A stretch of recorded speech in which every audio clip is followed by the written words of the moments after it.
Patuloy na iniimbestigahan ng pulisya ang dahilan ng pagwawala ng isang pulis sa tanggapan ng Manila Police District kahapon.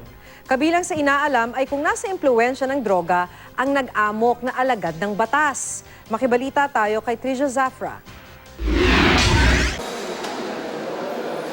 Naubos ang mga litrato sa pader na ito ng MPD headquarters matapos pagbabasagin ng isang pulis kahapon.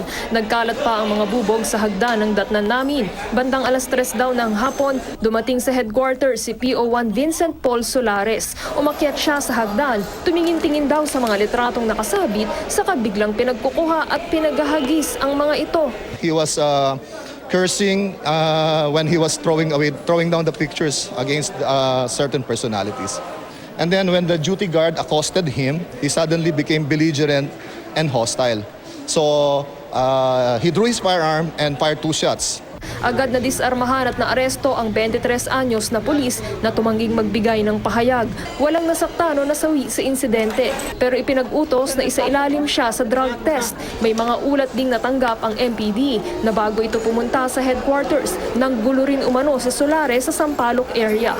Iniimbestigahan din ang sinasabing pagkawala nito sa sarili, bunsod ng dinadalang problema sa pamilya at trabaho. He came from Station 3 before he came to Station 11, and according to him, he felt that he was being singled out by personnel of Station 3. But according to Station 3, he is already silent and a loner practically. And in fact, he even was transferred to Station 11, thinking that this might change his mental and psychiatric attitudes. Kung negatibo raw ang lumabas sa drug test ni Solares, isa sa ilalim siya sa neuropsychiatric evaluation ng PNP Health Service. Trisha Zafra, GMA News.